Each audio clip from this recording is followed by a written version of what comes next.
Mga ka-win-win, to this video, habang inaayusan ko nga tong si Tatiana, todo simangot ang bata kasi ayaw niya talagang nag-iipit. Ewan ko ba kung bakit.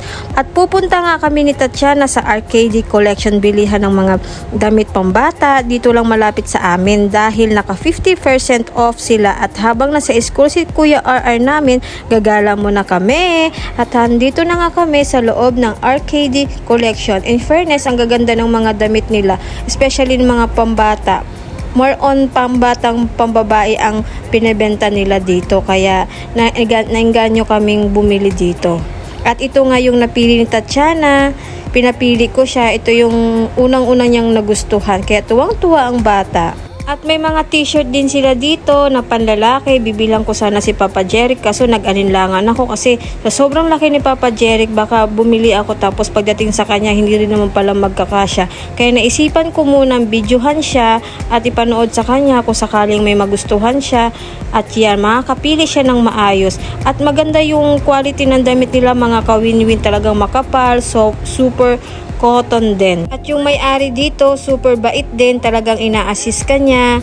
Talaga ang gaganda ng mga damit nila, mga kawin-win. At ngayon ko lang din nalaman, ang mga damit niya pala galing mga Shein, kaya medyo pricey din talaga siya, mga kawin-win. Pero sulit naman talaga din siya. Kaya babalik pa din ako dito. At ito nga ang mga nabili ko kay Tatiana.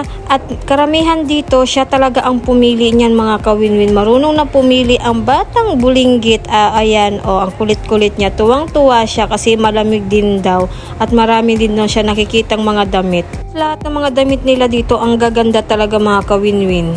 Pagkatapos nga namin bumili dito sa Arcade Collection, napadaan kami dito sa store, malapit lang din sa amin dahil nag-request na naman ng bata, bilhan daw siya ng pagkain. So ayan yung nabili niya. At pagkatapos nga niyan, umuwi na nga kami. Pagdating namin sa bahay, agad namang sinukat ni Tatiana ang lahat ng napili niya. Natatawa talaga ako sa kanya kasi todo posing din siya. At sabi niya sa akin, picturean ko daw siya. O diba, marunong na siyang magsalita at mag-request. O diba, yan, todo posing siya. Natatawa talaga ako dyan sa kanya, mga kawin-win.